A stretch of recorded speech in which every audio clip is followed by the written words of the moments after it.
Et si Madrid devenait l'épicentre d'un séisme politique capable de faire vaciller toute Europe? Ce qui a commencé comme une nuit festive s'est transformé en véritable champ de bataille. Des manifestations patriotiques massives, des tensions ethniques, une opinion publique à bout et une Union européenne silencieuse.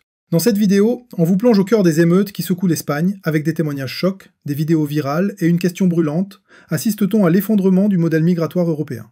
Restez bien jusqu'à la fin, car ce qui se joue à Madrid pourrait bien arriver demain à Paris, à Berlin ou chez vous. On entend de plus en plus souvent un cri dans la rue, le retour au pays des étrangers délinquants. Et aujourd'hui, le chaos a éclaté à Madrid. Mais cette fois, quelque chose a changé. Ce qui devait être une simple nuit de fête s'est transformé en cauchemar. Sirènes, cris, fumée, pas seulement à Madrid, mais dans des dizaines de villes espagnoles, les rues sont devenues de véritables zones de guerre. En plein jour, des groupes opposés se sont violemment affrontés. L'Espagne n'a pas juste explosé, elle a détourné, et les assaillants ne sont pas des armées étrangères, mais le fruit direct des politiques de Pedro Sánchez et Ursula von der Leyen. Un clip viral montre un homme piégé dans sa voiture, criblé de pierres par des jeunes parlant arabe. Des propriétaires de cafés fuient leur propre terrasse. Des noms comme Kikel, Weidel, Orban, Wilders, tous nous avaient prévenus, mais l'Europe n'a pas écouté. Et maintenant, ce qui s'annonce pourrait faire tomber l'Union européenne tout entière. Voici ce qui s'est passé. L'Espagne est tombée, et voilà comment tout a commencé. Après une série de scandales migratoires et une criminalité en hausse, le Premier ministre Pedro Sánchez, loyal à Bruxelles, a franchi l'inimaginable. Il a défendu l'immigration illégale. Selon lui, l'immigration est essentielle pour le marché du travail et notre système social. Mais le week-end dernier, un événement a choqué tout le pays. Un migrant malien de 21 ans a attaqué brutalement une jeune Espagnole près d'un centre d'accueil à Madrid. Ce n'était pas un cas isolé. Hier, Domingo Tomás, un retraité de 67 ans, a été attaqué dans un cimetière. Deux hommes, identifiés plus tard comme marocains, l'ont jeté à terre et frappé sans pitié. Ces actes ne sont plus des exceptions. Des petites villes à travers le pays sont submergées par des migrants, majoritairement d'Afrique du Nord. Les habitants parlent de harcèlement quotidien, de peur dans les rues. Mais cette fois, la réaction ne s'est pas fait attendre. Samedi soir, Madrid a explosé, et toute l'Espagne avec.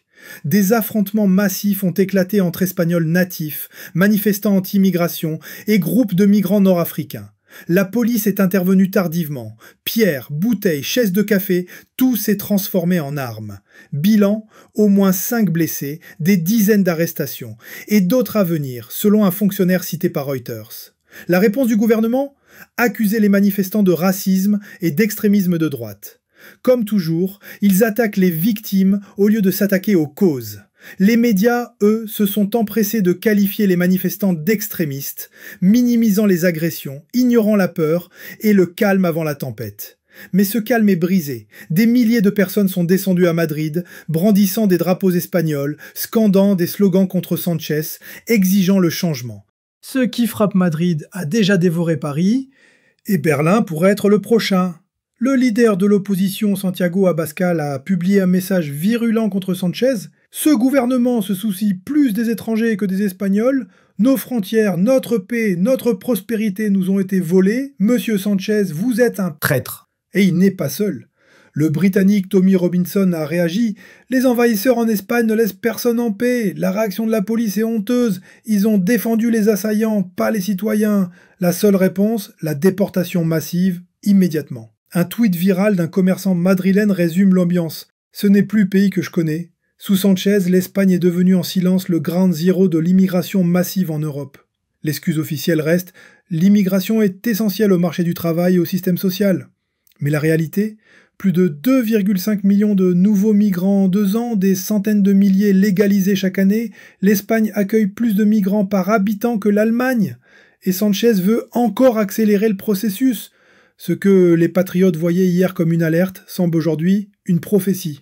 Le parti Vox demande maintenant des référendums immédiats pour des déportations massives sans exception, y compris des citoyens naturalisés qui refusent de s'intégrer.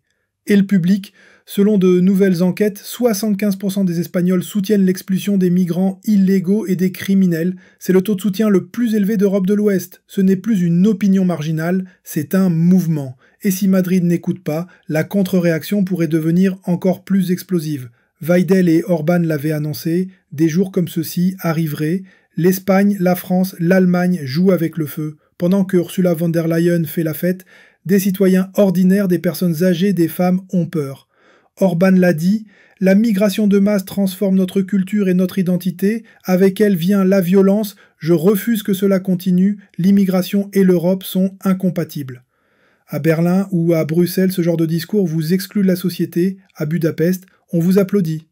Aujourd'hui, plus de 70% des Espagnols estiment que l'islam ne fait pas partie de la société européenne. Même Geert Wilders a déclaré « Promenez-vous dans les rues d'Europe de l'Ouest, on dirait des villes arabes médiévales remplies de voiles et de burkas. » Voilà pourquoi le peuple se soulève. Voilà pourquoi le silence ne passera plus. Les manifestations de Madrid ne sont pas nées seulement de la colère, mais d'une volonté de mobilisation. Vox monte dans les sondages, tout comme l'AfD en Allemagne, la FPE en Autriche et le PVV aux Pays-Bas. Ce n'est plus une vague de protestation, c'est une marée conservatrice. Ce qui a commencé à Madrid se propage comme une traînée de poudre. Toute l'Europe est touchée. Ce qui n'était que des émeutes isolées se transforme en réaction politique en chaîne.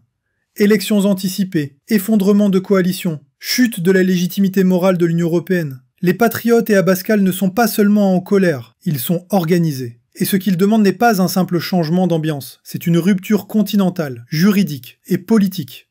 Abascal exige la fermeture immédiate des frontières, le contrôle militaire des points de passage, et que les frontières extérieures de l'Union européenne deviennent des murs, pas des portes. Sanchez minimise les violences comme de simples troubles locaux, alors que les rues sont à feu et à sang. Alice Weidel soutient la cause. Les élites de l'Union européenne croient pouvoir interdire la vérité, mais plus elles nous censurent, plus notre voix sera forte. Bruxelles est à un carrefour historique. Soit il brise les patriotes, soit l'Union se brise elle-même. Si Wilders réussit, l'Union européenne telle que nous la connaissons est finie. Mais s'il échoue, Madrid aura été que le début. Et si Bruxelles contre-attaque ? Si l'Union européenne interdit les plans patriotes, menace de sanctions ou tente d'étouffer la révolte, alors les conséquences seront historiques. Émeutes, fermeture des frontières, démissions massives dans les gouvernements. La semaine dernière, c'était des torches et des batailles de rue, la prochaine fois ce sera peut-être pire. Ce n'est plus de la politique classique, c'est une question de survie, pas seulement pour des partis ou des parlements, mais pour des nations, des cultures et la paix sociale elle-même. Car lorsque les peuples n'ont plus confiance en leurs dirigeants, lorsqu'ils se sentent ignorés, trahis, vulnérables, ils cessent de voter et commencent à se battre. Et quand ce moment viendra, aucun sommet européen, aucune déclaration de presse, aucun escadron de police ne pourra l'arrêter. Nous vivons un tournant historique. Et la question n'est plus de savoir si l'Europe va changer, mais à quel point ce changement sera violent. Si vous avez trouvé cette vidéo utile et percutante, laissez un like pour soutenir le travail indépendant et abonnez-vous pour ne rien manquer de l'actualité européenne la plus censurée. Partagez votre avis en commentaire, pensez-vous que l'Union européenne puisse encore éviter l'explosion sociale? Et surtout, n'oubliez pas d'activer la cloche pour recevoir nos prochaines enquêtes, décryptages et analyses sans filtre. À très bientôt pour une nouvelle vidéo et surtout, restez informés, restez éveillés.